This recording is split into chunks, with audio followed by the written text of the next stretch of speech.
Hello guys, in this video I'm going to show you how to clear your history in Temu app. So to clear your history, you open your Temu app, click on You, now click on History.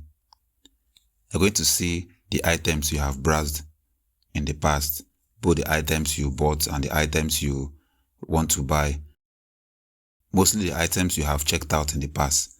So if you want to clear your history, you click on Manage at the top right corner. Now you can select it by the date, or you can click on Select All, click on Delete All, and click on Delete. Now all your history will be deleted. So that's how you delete your history in Temu app. That's all for this video. See you guys in the next one.